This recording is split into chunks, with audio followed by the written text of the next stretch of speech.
ব্যক্তির লাভ ক্ষতি থেকে শুরু করে রাষ্ট্রের উন্নয়ন সবকিছুর পেছনেই থাকে অর্থনীতির অবদান। সেজন্য দরকার আর্থিক হিসাব নিকাশ আর অর্থনীতির চুলচেরা বিশ্লেষণ। আর এই বিশ্লেষণ নিয়েই ডিবিসি নিউজের সাপ্তাহিক আয়োজন অর্থনীতির সংলাপ। প্রতি শনিবার রাত 10টায় আমরা হাজির হই এই সংলাপে। আর আজ আপনাদের সঙ্গে আছি আমি মোস্তফা মাহবুব। অর্থনীতির সংলাপের আজকের বিষয়, ভ্যাটের বাড়তি বোঝা জনগণ সইতে পারবে?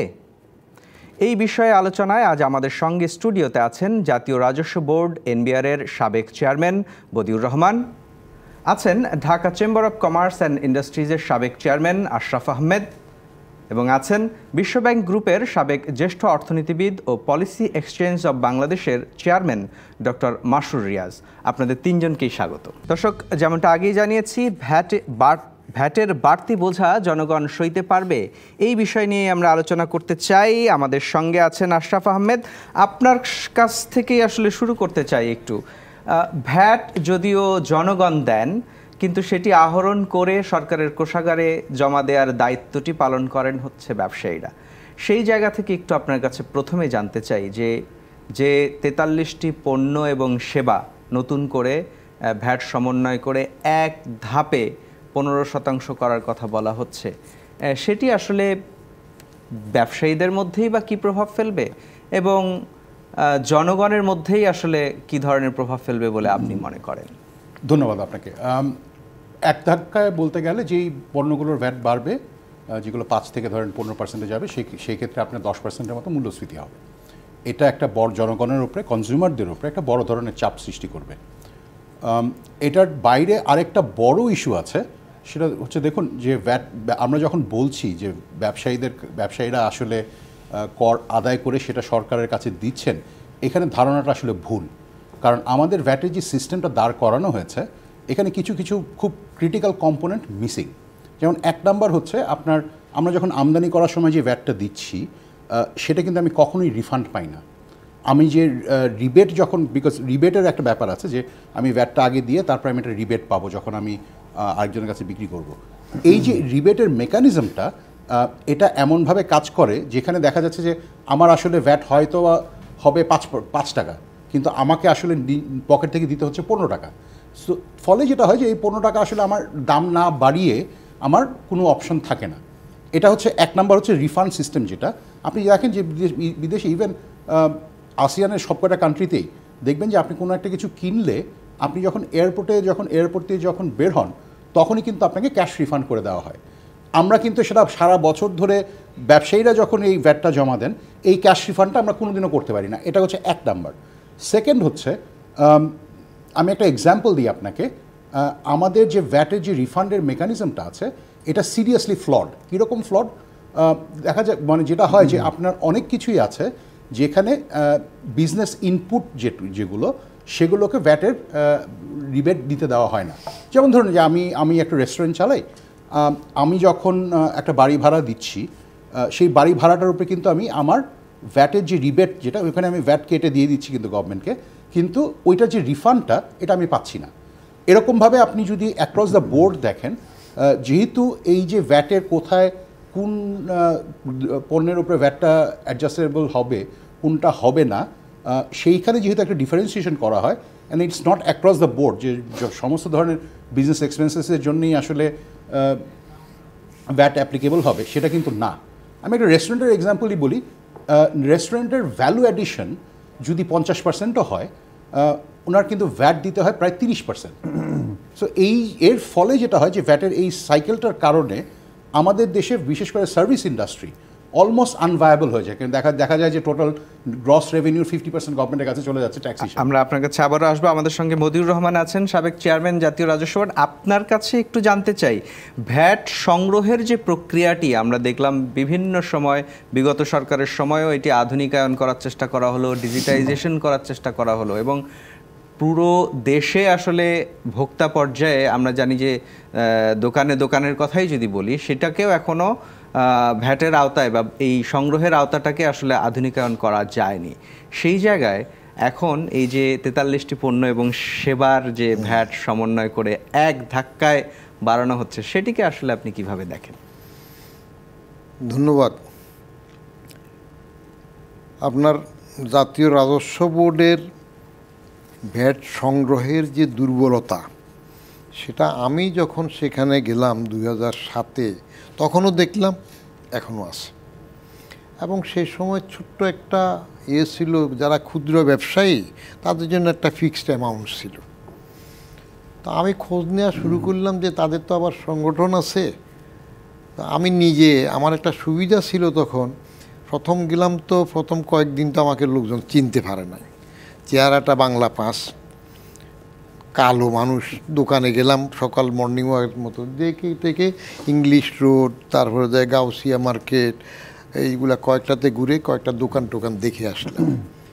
পরে সমিতির ওনারকে ডাকার পরে বলল যে এই যে আমরা তো দিচ্ছি, আমরা কয়জন দিচ্ছেন, আপনার সমিতির মধ্যে ক্ষুদ্র ব্যবসায়ী সংখ্যা কত, আর ব্যাট দিচ্ছেন কতজন। আমি একেবারে এক্সাক্ট ইংলিশ রোডের, নবাবপুর রোডের এগুলার দোকানের নাম্বার সহ বললাম, এবং বলে দোকানের বর্ণনা দিলাম যে আমি যে পার্সোনালি গেলাম সেটা যেন ওনারা বুঝতে পারে যে দোকানটা এই মুখী, এটা শাটারটা এই রঙের, সাইনবোর্ডটা এরকম। পটাপট দেখা গেল মোহাম্মদ আলম তখন আমাদের মেম্বার ছিলেন, ব্যাট দেখতেন। এটাতে এমন হলো যে রাতারাতি আপনার হাজার হাজার ব্যাট বেড়ে গেল। তাহলে জিনিসটা বলছি এই জন্য, যিনি নেতৃত্ব দেবেন এনবিআরে, তার নেতৃত্বের উপর একটা কিছু নির্ভর করবে। আন্ডারহ্যান্ড ডিলিং না থেকে, সেরে না দিয়ে, ম্যানেজারের তো দুটো ফাংশন থাকে। একটা ফাংশন থাকে manager himself or herself must know how to work, নিজে জানতে হবে। আপনি কাজে সাহায্যকারীকে বাসায় যদি কাজ আদায় করাতে চান, তাহলে বেগম সাহেবেরও আবার ওই কাজটা জানতে হয়, কোন কাজটা দিল। তাহলে ম্যানেজারের ওই ফাংশনটা। আরেকটা হইল ম্যানেজারের 2 নম্বরে হইল, এটা 1 নম্বর বড় দায়িত্ব হইল, manager should know how to get works done by others, অন্যের দিয়ে কাজ কীভাবে করাবে। এনবিআরের চেয়ারম্যানটা একটা গুড ম্যানেজার হওয়া দরকার। নিজে কাজ জানলে হবে না, শুধু অন্য দিয়ে করাতে হবে। করানোটা, নিচের লোকদেরকে দিয়ে এটা আদায় করানোর সেটার একটা গাফিলতি এখনও রয়ে গেছে, টিমটা উঠতে পারেনি। যাও আমি একটু করতে চাচ্ছিলাম। আর একটা বড় দুর্বলতা হলো রাজনৈতিক সরকারের কিংবা যে কোনো সরকারের সদিচ্ছা কতটুক, সেটার উপর নির্ভর করে। আমি একটু কর বাড়ানোর জন্য হাউস টু হাউস সার্ভে করার চেষ্টা করেছিলাম, যে ঢাকা শহরের কয়েকটা এরিয়াতে শুধু বাড়ি বাড়ি যদি জরিপ করি, অল্প কয়টা, সবগুলা বাদ দিল, ধানমন্ডি, গুলশান, বনানী, তারপরে যাইয়া উত্তরা, এদিকে আরেকটা নূতন ফোর্স এরিয়া, ওইদিকে হইল বাড়িদারা, এইগুলোতে আমি একটা টিম করেছিলাম। বলছিলাম যে এভাবে আমরা করব, ওখানকার স্থানীয় জনপ্রতিনিধি থাকবে, আমার ট্যাক্সের এই সাইডে 2 জন থাকবে, আইন শৃঙ্খলার 1 জন থাকবে। আমরা পত্রিকা, রেডিও, টেলিভিশনে আগে অ্যানাউন্স করবো কোন দিন কোন এলাকায়, যাতে ভীতি না হয়। ওখানে শুধু অন দ্য স্পট টিআইএনও দেওয়া হবে যে ভাড়াটা, বাসা ভাড়া আপনি কত দিচ্ছেন। তো বাসা ভাড়া যদি দেন মিনিমাম 20,000 দেন, তাহলে 12 দ্বিগুণ করলে 2,40,000। তখন 2.5 লাখ হইলেও ট্যাক্স ফ্রি ছিল। তো বাকিটা কি হাওয়া খেয়ে থাকেন, অটোমেটিক ট্যাক্সের আওতায় আসবে। তো দেখা গেল 111-এর সরকার তো ওই যে সবাই বলে সেনা সমর্থিত, আমি বলি সেনা নির্দেশিত সরকার ছিল। এরা এটা পছন্দ করলো না, লিক আউট করে দিল। প্রধান উপদেষ্টা নিজে টেলিফোন করলেন, ফখরুদ্দিন সাহেব বদিউর, কী শুরু করছেন। মির্জা আজিজ তো বললেন এটা হবে না। তো আপনি আনবেন কোথার থেকে? ওইখানে আনার জন্য আগ্রহ থাকতে হবে। আপনার কাছে আমি আবারও আসবো, তার আগে আমাদের সঙ্গে ডক্টর মাসরুর রিয়াদ আছেন। আপনার কাছে একটু জানতে চাই, যে কথাটি বদিউর রহমান বললেন সেখান থেকেই শুরু করতে চাই। আমরা দেখলাম যে রাজস্ব বোর্ডের নানান রকম সংস্কারের কথা এখন আইএমএফ বলছে, এবং এই ভ্যাট সমন্বয়ের যে প্রেসক্রিপশন, সেটি তারই একটা ফলাফল হিসেবেই আসলে আমরা দেখতে পাচ্ছি। তো সেই জায়গায় একটু জানতে চাই, একটা রাজনৈতিক সরকারের সময় এই সিদ্ধান্তটা আসলে আসলে জনগণ যেভাবে রিয়্যাক্ট করত, বা বিশেষ করে বিশ্লেষক মহল বলতে যাদেরকে আমরা বুঝাই, যারাই এখন সরকার চালাচ্ছেন, তারা যে রিয়্যাক্টটা করতেন, তারা এখন বসে সেই সিদ্ধান্তটা যে নিচ্ছেন, সেটিকে আপনি কিভাবে দেখেন? না, ধন্যবাদ। দেখেন, রাজনৈতিক সরকারের সময় হোক আর অরাজনৈতিক সরকারের সময় হোক, জনগণ কিভাবে রিয়্যাক্ট করবে এরকম ট্যাক্স ইনক্রিজে, এটা কিন্তু নির্ভর করবে যে জনগণের সামগ্রিক অবস্থাটা কি। জনগণ আমরা জানি যে 2.5 বছর ধরে 2022-এর শুরু বা মাঝামাঝি থেকে ফার্স্ট কোয়ার্টার থেকেই আমরা কিন্তু একটা সামষ্টিক অর্থনীতির ডিফিকাল্টির মধ্যে দিয়ে যাচ্ছি, এবং এর একটা অন্যতম ফিচার হলো সেই ডিফিকাল্টির ইনফ্লেশন, মানে পারসিস্টেন্ট হাই ইনফ্লেশন। এখন গত 2.5 বছর ধরে অলরেডি একটা ইনফ্লেশনে আছি। ইম্পোর্ট কম্প্রেশনে গিয়ে আপনার সাপ্লাই চেইন বা সাপ্লাই ডেফিসিয়েন্সি হয়ে সেটারও একটা এফেক্ট আছে মার্কেটে। তো আবার ডলারের তো 39-39% ডেপ্রিসিয়েশন আছে। এগুলো কিন্তু সব কিছুই cost of living, cost of business, মানে নাগরিকের জন্য এবং ব্যবসার জন্য অলরেডি একটু দুর্বিষহ করে ফেলেছে। এটা গত 2.5 বছরের লেগেসি প্রবলেম। এখন তার সাথে যখন এই যে ভ্যাট ইনক্রিজটা হচ্ছে এই ধরনের, বেশিরভাগ ক্ষেত্রেই কিন্তু এইটা মানে পে করতে হবে কনজিউমারকে, মানে জনগণকে।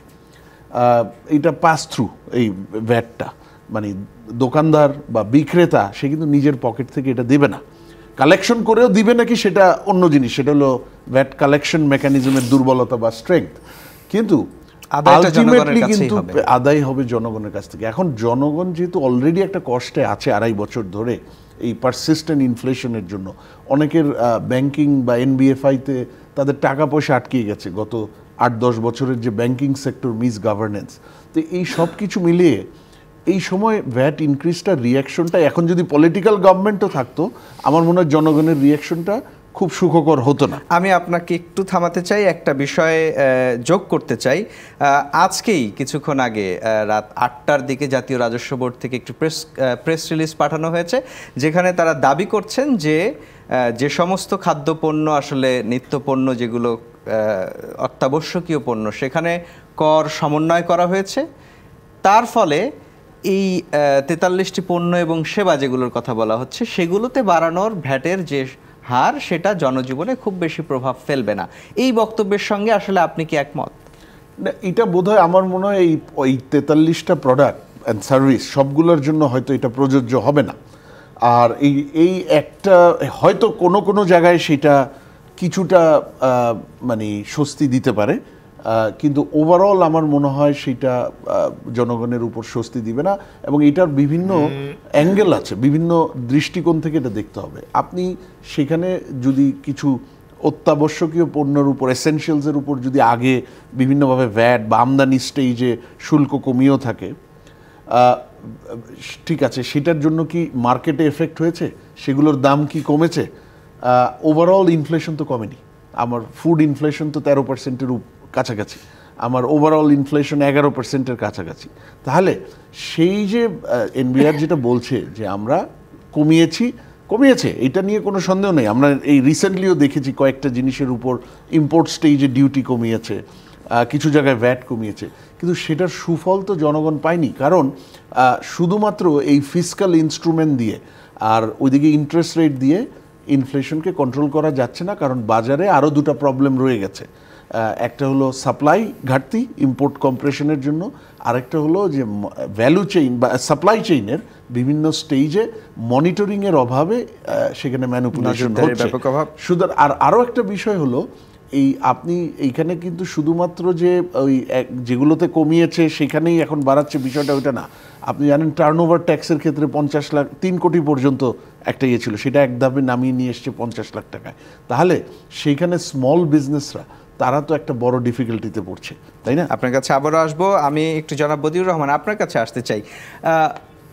এই যে ভ্যাট বা কর আদায়কারী যে সংস্থা জাতীয় রাজস্ব বোর্ড, তার নিজের দুর্বলতা দূর না করে বা তার নিজের সংস্কার না করে, তার নিজেকে আরও এফিশিয়েন্ট না করে জনগণের ঘাড়ে যে করের বোঝাটা বাড়ানোর চেষ্টা করছে, সেটি আসলে কতটা যৌক্তিক এবং সেটি আসলেও করা উচিত কিনা, এইরকম একটা টানাপোড়েন সময়ে আপনার কাছে এই বিষয়ে জানতে চাই। কিন্তু তার আগে একটা বিরতি নিয়ে আসবো।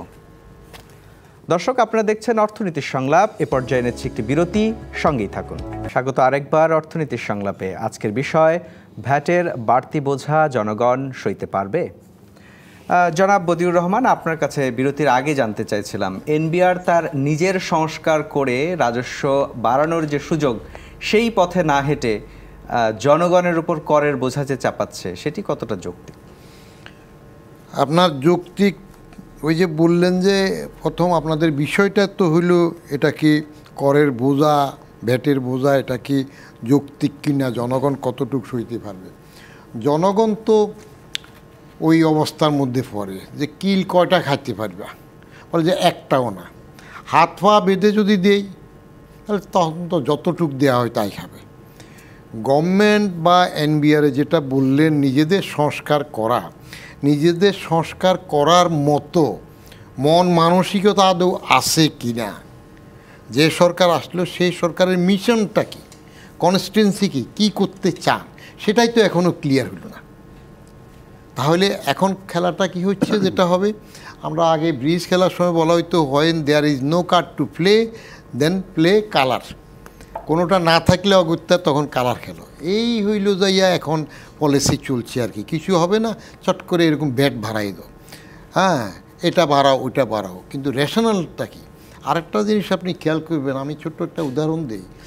ইনভেস্টমেন্টের বেলায় আগে আমরা যারা সঞ্চয়পত্র বা এগুলোতে বিনিয়োগ করতাম, 50 লাখ টাকা 1,57,250 টাকা দেওয়া হয়তো 3 মাস অন্তর। তারপরে এটাতে 19 সালে আইসা মুস্তফা কামাল বাড়াবে একসাথ থেকে, চট করে বাড়াতে গিয়ে 5% থেকে 10% সোর্স কাটবে বলে এটা হয়ে গেল 1,32,300 3 মাসে। এখন স্ল্যাব করে এটা হয়ে গেল 1,19,000, তাহলে 57,000 থেকে 19,000 আমার কমেছে, অনেক কমে গেল রিয়াল ইনকাম। ঠিক তদ্রূপ 3 মাস অন্তর সেটাতে কমলো, আর এই দিকে আপনি আবার বাকিটা বাড়াচ্ছেন। তো এখন বাড়াইতে গেলে আপনি ক্যালকুলেট করেছেন এইটা যদি ব্যাট এই পরিমাণ বাড়ান তাহলে আপনার কত টাকা আসবে আর ক্ষতি কতটুক হবে, সেই ক্যালকুলেশনটা নাই।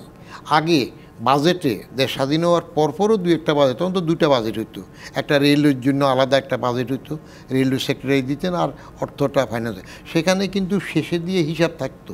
আমি যে এটা 2% থেকে 3% করলাম, 1% বাড়ানোর কারণে আমার টোটাল এস্টিমেটেড এত টাকা বাড়বে, আর যেখানে এটা কমাইলাম এস্টিমেটেড টোটাল আমার এত কমবে, অ্যাট দ্য এন্ড আমার টোটাল নেট এত বাড়বে বা কমবে।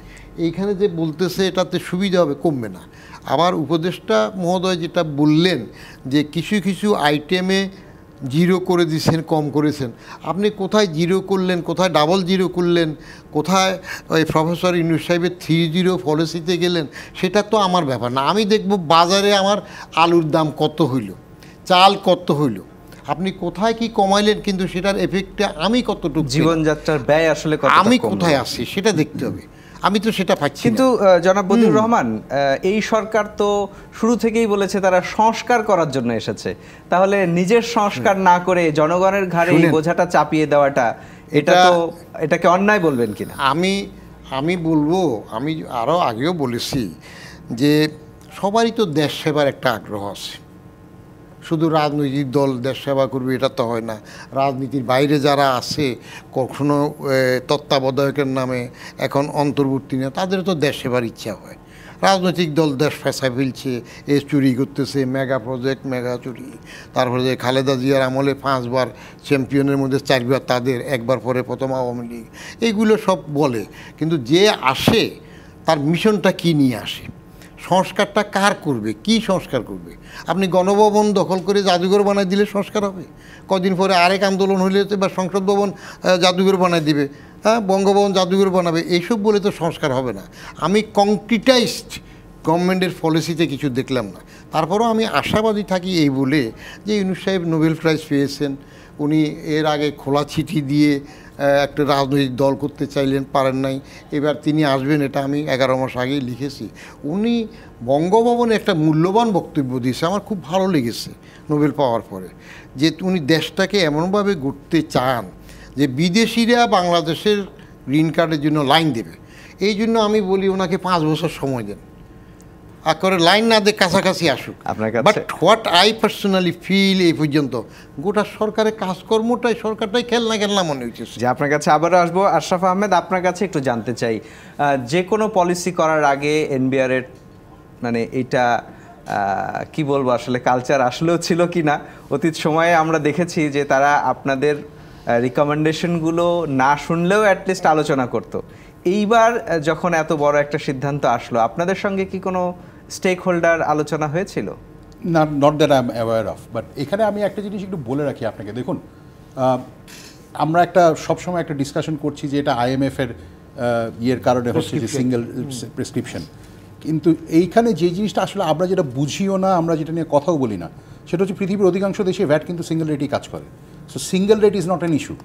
ইস্যুটা হচ্ছে আপনি কত রেট চার্জ করছেন এবং সেটা কিভাবে করছেন, এবং এক ধাপে কত রেট বাড়াচ্ছেন। আপনি যেমন ধরুন আমরা এখন যে 15% VAT যেটা চার্জ করি, এটা স্ট্রাকচারালি হচ্ছে মোর লাইক সেলস ট্যাক্স। আপনি যদি পৃথিবীর অধিকাংশ দেখেন, ইভেন OECD কান্ট্রিজেও, যেখানে আপনার ট্যাক্স টু GDP 30%, ওইখানে আপনার GST লেভেলস হচ্ছে 5 থেকে 7%। আমরা কেন তাহলে আমরা 15%-এ GST কিংবা সেলস ট্যাক্স ইম্পোজ করছি? আমরা যদি আসলে ভ্যালু অ্যাডিশনের উপরে 15% ট্যাক্স চার্জ করতে চাই, তাহলে তো আমাদেরকে আসলে রিয়েল ভ্যালু অ্যাডিশনের হিসাব করতে হবে। তার মানে হচ্ছে আমি যতটুকু বিক্রি করলাম, আমি নিজে যতটুকু ভ্যালু অ্যাড করলাম, সেটার উপরে আমি 15% দিব। সেক্ষেত্রে দেখা যাবে যে ভ্যাট যদি এফেক্টিভ ভ্যাট রেট যদি আসলে 3-4% বেশি হয়, সেটাও একটু অস্বাভাবিক হবে। সেক্ষেত্রে 15% আপনি যখন চার্জ করছেন, আপনি এফেক্টিভলি যে কাজটা করছেন সেটা হচ্ছে আপনি বাংলাদেশের এক নাম্বার হচ্ছে আপনি যেই আপনার পোটেনশিয়াল যে সেক্টরগুলো ছিল সেগুলোকে আপনি ধ্বংস করে দিচ্ছেন, স্পেসিফিক্যালি সার্ভিস ওরিয়েন্টেড সেক্টরস, এই ট্যাক্স রেটের কারণে। সেকেন্ড হচ্ছে আপনি, এটা হচ্ছে সোনার ডিম পাড়া হাঁসের মতো ব্যাপার আর কি। আপনি যদি হাঁসটাকে আজকে কেটে খেয়ে ফেলেন, আপনার কিন্তু এই হাঁসটা কিন্তু আপনাকে সোনার ডিম দিবে না। আর এই পার্টিকুলার ইস্যুটাই মানে এক নাম্বার হচ্ছে আমরা যখন একটা স্ট্র্যাটেজি যখন ইমপ্লিমেন্ট করতে যাচ্ছি, কিভাবে করছি এবং এই স্ট্র্যাটেজিটার সাথে যে অ্যানসিলারি যে চেঞ্জেসগুলো করতে হয় সেগুলো যদি আমরা না করি, তাহলে তার ফলাফল কী হয়, এই সিম্পল জিনিসটা নিয়ে কোনো ডিসকাশনই NBR কারোর সাথে করেছে বলে আমি জানি না। তাহলে বিগত সরকারের সময় আমরা যেমনটা দেখেছি যে চাপিয়ে দেওয়ার একটা স্বভাব ছিল, বছর জুড়ে আলোচনা করেও সিদ্ধান্তটা আসতে আসলে তাদের মতোই।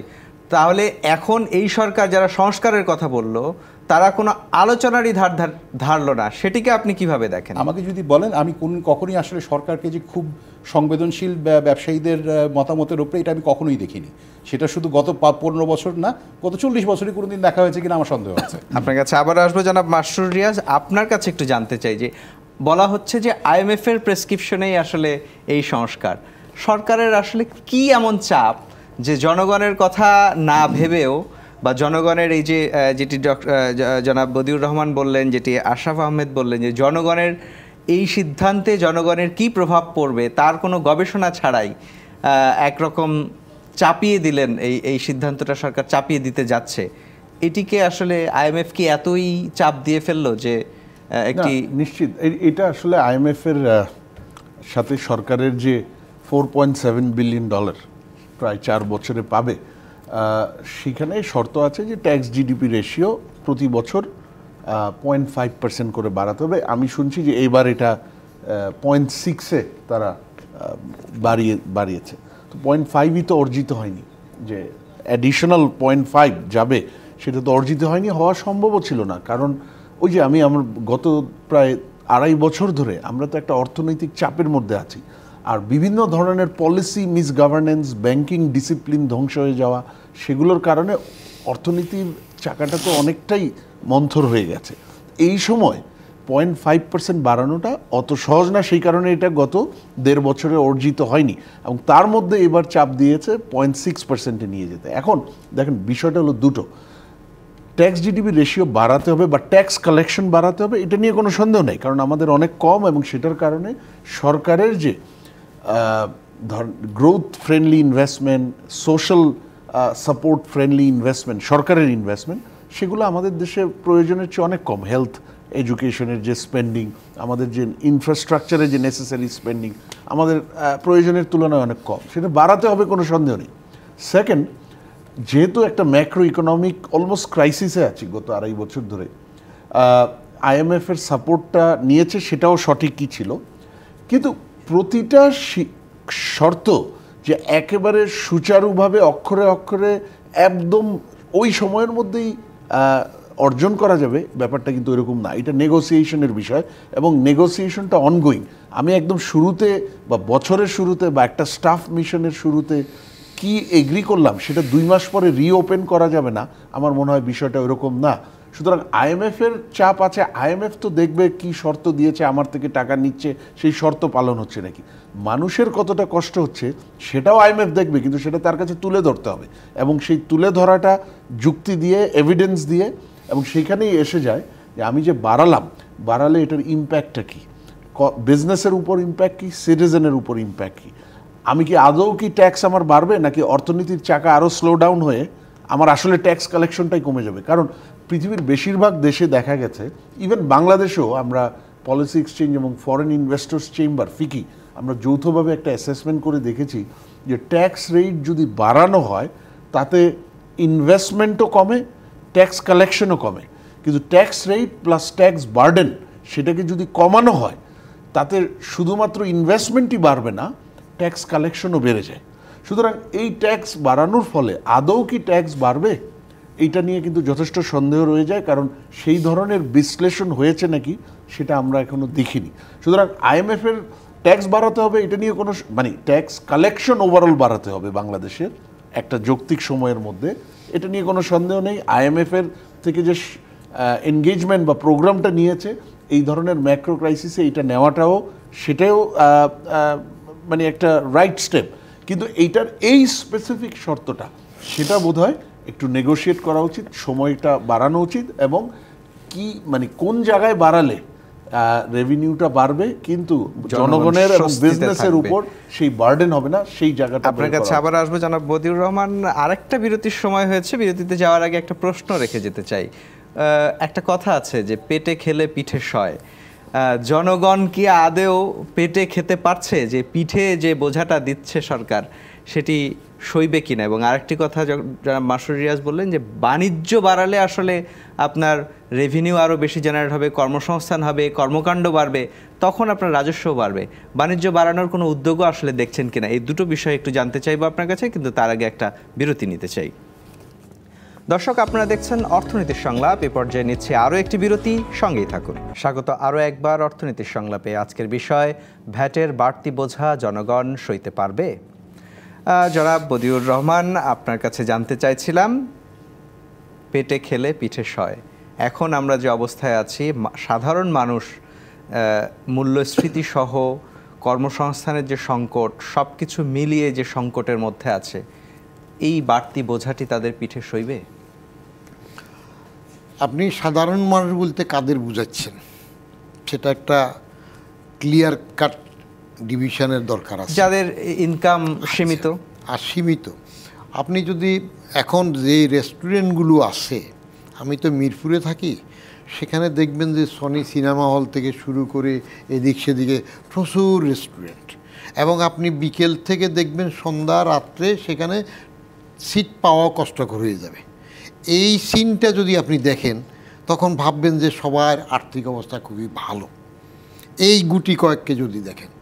কিন্তু তার বাইরে যারা ওখানে যেতে পারে না, ধারে কাছেও যাইতে পারে না, তাদেরকে যদি ভাবেন বড় অংশটা, তখন তো পেটে খাবার নাই, পিঠে সইবেন কীভাবে?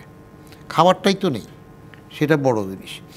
একটা কথা যে উঠলো আপনার ট্যাক্স কম হইলে, এটা আমি সবসময় সহজভাবে বলতাম যে লেস প্রফিট মোর সেল, আলটিমেটলি মোর প্রফিট। এতে ভ্যালোসিটি অফ সার্কুলেশন অফ মানিও বাড়ে এবং ভ্যালোসিটি অফ ট্রানজ্যাকশান বাড়ে, ট্রেডটা বাড়ে, সবটা বেড়ে যায়। আমি থাকতে আমি বলছিলাম যে ট্যাক্সের রেটটাও 10 থেকে 5-এ নিয়ে আসা, যদিও পরে একবার 5-এ আসলেও, এখন ওই 1 লাখের জন্য আসলো, 5-এ আসুক, চুরিটা কমবে, ফাঁকিটা কমবে, নিচের দিকের সবাই একটু অংশগ্রহণ করবে। আর উপরের দিকে এক সময় কি মনে আছে 50% কিন্তু ট্যাক্স ছিল, কমতে কমতে আসে, তারপরে আবার বাড়ানোর চেষ্টা হয়। কিন্তু ফাঁকগুলো তো দেখে না সবাই। মনে করেন বিনিয়োগের উপর যে কনসেশন দেওয়া হয়, রিবেট দেওয়া হয়, এই বিনিয়োগটা কোন দিন করে? 1 জুলাই টাকা বিনিয়োগ করলো, 2রা বা 3রা জুলাই ওটা ভাঙ্গায় নিয়ে চলে আসলো। ওটা কেউ চেক করছে না, ওখানে কোনো কন্ডিশনও নাই যে যে বিনিয়োগের রিবেট দেব, এই বিনিয়োগটা মিনিমাম এতদিন থাকলে এই রিবেট পাবে, এতদিন থাকলে এই রিবেটটা। আর ওয়ার্ল্ড ব্যাংক, IMF এখন সমস্যা হয়ে যায়। আমি তো সব সময় ERD-তে যখন এডিশনাল সেক্রেটারি ছিলাম, তখন আমি ওয়ার্ল্ড ব্যাংক তো ডিল করেছি। আমি ওয়ার্ল্ড ব্যাংক এবং IMF NBR আসার পরে IMF আমার সাথে মিটিংয়ে বসলেন। তখন 36,000 কোটি টাকার বাজেট থেকে মাত্র 43,850 কোটিতে 17% গ্রোথ। তখন IMF আমাকে বলল যে ইট ইজ হাইলি অ্যাম্বিশাস, তুমি এটা করতে পারবে না। আমি বললাম যে ঠিক আছে, চা খাও, যাও, আমি দেখবো পারি কি না। আমরা তো আরও বেশি করলাম। ওয়ার্ল্ড ব্যাংক এবং IMF এই দুইটার খপ্পরে যদি একবার পড়তে পারছেন তাহলে কিন্তু আপনার দফা হয়ে যাবে। আমরা এখন সেই ঝুঁকিতেই আছি। আপনাকে অসংখ্য ধন্যবাদ। আশরাফ আহমেদ, আপনার কাছে একটু ছোট্ট করে জানতে চাই, যে বোঝাটা আসলে চাপিয়ে দেয়া হচ্ছে সেটি জনগণের জন্য যদি বোঝাই হয়, ব্যবসা বাণিজ্য তার শ্লথ হবে। আমি যদি আপনার কিউ ধরে বলি, দেখুন, সাধারণ জনগণের উপরে একটা করের বোঝা চাপালে আর ইনফ্লেশন বাড়বে, এই ব্যাপারে কোনো দ্বিমতের কোনো জায়গা আসলে নেই। কোশ্চেনটা আমরা যেটা করতে পারি সেটা হচ্ছে কতখানি কোন ইনফ্লেশন বাড়বে। ওইটার বাইরে আমি যদি আপনাকে খুব সিম্পলি একটা জিনিস বলি, দেখুন, বাংলাদেশে আপনি যদি এফেক্টিভ ট্যাক্স রেটের কথা চিন্তা করেন, আমাদের কিন্তু এই রিজিয়নের ওয়ান অফ দ্য হাইয়েস্ট। এটার কতগুলো ইমপ্লিকেশন আছে। সরকার যদি আপনার কাছ থেকে 40-50% ট্যাক্স নিয়ে যায়, যেটা অ্যাকচুয়াল এফেক্টিভ ইনসিডেন্স হয়ে যায় আমাদের জন্য, এটার একটা কারণও আছে। কারণটা হচ্ছে, দেখুন, বাংলাদেশে যত ট্যাক্স পেয়ার আছেন তার মানে ইনকাম ট্যাক্সের ক্ষেত্রে মাত্র 5-6 হাজার করদাতার কাছ থেকে 60-70% ট্যাক্স আসে। ভ্যাটের ক্ষেত্রে ব্যাপারটা হচ্ছে যে মানে আমরা অনেকদিন ধরে NBR এই স্ট্যাটিস্টিক্সে পাবলিশ করেন না, বাট দেখা যাবে যে 30-40 হাজার ভ্যাট পেয়ারের কাছ থেকে আপনার 100% ভ্যাট আদায় হচ্ছে, যেখানে বাংলাদেশের মিডিয়াম বিজনেসের সংখ্যা কিংবা ইয়ের সংখ্যা, আপনার ব্যবসা প্রতিষ্ঠানের সংখ্যা 1 কোটির ওপরে।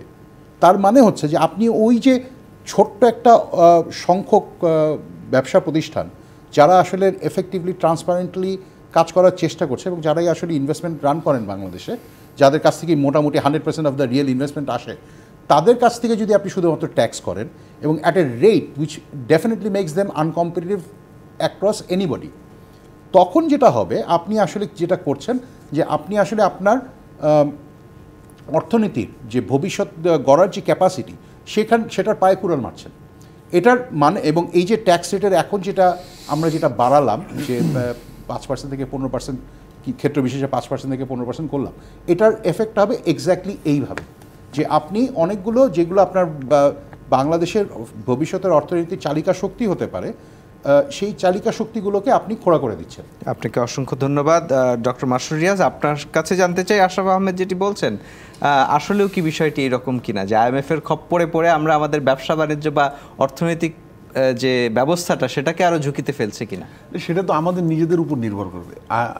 আমি আবারও বলছি, দিন শেষে IMF একভাবে চাইতেই পারে, তাদের বেসিক কিছু ফ্রেমওয়ার্ক আছে, ওর ভেতরে কিন্তু নেগোসিয়েশন স্পেস থাকে এবং সেইটা সম্পূর্ণ আমরা কতটা দক্ষতার সাথে নেগোশিয়েট করতে পারি, কতটা মানে দক্ষতার সাথে আমাদের সত্যিকারের পরিস্থিতি, তার জন্য তথ্য উপাত্ত তুলে ধরতে পারি, তার ভিত্তিতে কিন্তু এইগুলো পরিবর্তন হতে পারে। এগুলো কিন্তু কাস্টিং স্টোন বলে কিছু নাই ওয়ার্ল্ড ব্যাংক IMF-এর ক্ষেত্রে। আর আমরা যদি নিজেদেরকে তুলে ধরতে না পারি, নিজেদের সত্যিকার পরিস্থিতি এবং তার ভিত্তিতে কি হলে আমাদের জন্য ভালো হয়, IMF প্রোগ্রামটাও মানে অনার্ড হয় বা তার যে রিকোয়ারমেন্ট সেটা ফুলফিল হয়, তাহলে কিন্তু এখানে আমার মনে হয় অনেক কিছুই সম্ভব। এবং আমি মনে করি অ্যাট এ মিনিমাম এই যে ট্যাক্স ইনক্রিজের যে প্রেশারটা আছে, যেহেতু অর্থনৈতিক পরিস্থিতি একটা জটিল অবস্থায় আছে, একটা অনেক ধরনের ডিফিকাল্টিজের মধ্যে আমরা যাচ্ছি, IMF-এর কাছে আমরা কিছু সময় চাইতেই পারি, 0.5 বা 0.6 আমরা বাড়াবো। সূত্রেই আমি বলতে চাই, তাহলে সরকারের এই মুহূর্তে যারা সরকারে আছেন তাদের এই নেগোসিয়েশন করার অনীহা বা অনিচ্ছা থেকেই কি আসলে জনগণের কাঁধে এই বোঝাটি বাড়ছে এক ধাপে অনেকখানি?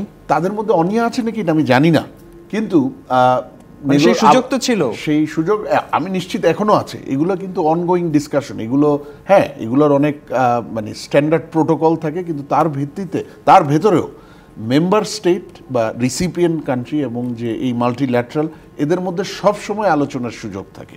সুতরাং এখন পর্যন্ত যদি না হয়ে থাকে বা হওয়ার হয়তো চেষ্টা হয়েছে, IMF যদি না মেনে থাকে, আমার মনে হয় এখানে হাল ছেড়ে দেওয়া যাবে না, কারণ এটার সাথে এরকম একটা কঠিন মূল্যস্ফীতির বাস্তবতায় এই চাপটা একটা মানে ব্যাপক কষ্টের সৃষ্টি করবে অনেকের জন্য। যদিও আপনি উত্তরটি দিয়েই দিয়েছেন, কিন্তু আরেকটু ব্যাখ্যা করে জানতে চাই যে কথা সরকার বলার চেষ্টা করছে। শুরুতেই বলেছিলাম যে জাতীয় রাজস্ব বোর্ড প্রেস বিজ্ঞপ্তি পাঠিয়ে বলেছে যে জনগণের ওপর এটি খুব বেশি বোঝা ফেলবে না। আপনি কি আসলে সেটি বিশ্বাস করেন কিনা, বা আদেও এই বাড়তি বোঝা জীবনযাত্রার ব্যয় বাড়াবে কিনা, জনগণের উপর এটি বোঝা হবে কিনা? আমি আপনাকে বলি, যেমন একটা উদাহরণ দিই, যে স্মল বিজনেসের ক্ষেত্রে একটা তো হচ্ছে cost of living, cost of business. সেইখানে যেই 43টা জায়গায় আছে, কয়েকটা জায়গায় হয়তো ওই যে আগে মানে ইম্পোর্ট ডিউটি ছাড় দিয়েছে বা ভ্যাট ছাড় দিয়েছে, সেখানে হয়তো কিছুটা কম হতে পারে। কিন্তু বিষয়টা হলো বাজারে যেয়ে কিন্তু শেলফে প্রাইস কমছে না, কারণ আমি ট্যাক্সে ছাড় দিলেও ইনফ্লেশনের অন্যান্য ড্রাইভার আছে যেগুলো এখনও একেবারে খুব স্ট্রংলি বলবৎ বাইট করছে, যেমন সাপ্লাই ডেফিসিয়েন্সি, যেটা ইম্পোর্টের রেস্ট্রিকশন বা কড়াকড়ির জন্য হচ্ছে, আপনার মার্কেট ম্যানিপুলেশন বা মার্কেট সিস্টেমে, সাপ্লাই চেইনে অনেক ধরনের ইনএফিসিয়েন্সি আছে। সেই জন্য কিন্তু পলিসি রেট 11 বার বাড়িয়েছে গত প্রায় 1 বছরে। আমার এনবিআর, কিন্তু আমি এনবিআরের নেতৃত্বকে অ্যাটলিস্ট একটা জায়গায় তাদেরকে অ্যাপ্রিসিয়েট করি যে তারা এরকম কঠিন কালেকশন চ্যালেঞ্জ আছে, তাদের মাথার উপর বোঝা আছে, তারপরেও কিন্তু এই কয়েকটা জায়গায় তারা কর ছাড় দিয়েছে এই কয়েকটা প্রোডাক্টের ক্ষেত্রে। কিন্তু আমার তো আলটিমেটলি ইনফ্লেশন কমাতে পারেনি। তার মানে কি, মার্কেটে মানুষকে এখনও বেশি দাম দিয়ে কিনতে হচ্ছে, অথবা কনজামশন কমাতে হচ্ছে, বা এটা নিয়ে কষ্ট করতে হচ্ছে। তাহলে এরকম একটা সময়ে আপনার এনবিআর যেটুক করার হয়তো করেছে, কিন্তু শুধু ওটা দিয়ে হচ্ছে না, এটা জনগণকে আরো কষ্টের মধ্যে দিবে। কিন্তু তার সাথে আরো একটা বিষয় আমি বলি, এই 43টার মধ্যে একটা আমার জন্য আমার মতে একটা খুব উদ্বেগজনক বিষয় আছে। আমাদের দেশে এমনি ইনফর্মাল ইকোনমির ডমিনেন্স বেশি। আমাদের একেবারে কোর অর্থনৈতিক স্ট্র্যাটেজি এই মুহূর্তে, যে টপ যদি 3টা বিষয় ধরেন, তার মধ্যে একটা হবে ফর্মালাইজেশন, কিভাবে বাড়ানো যায়, রাইট?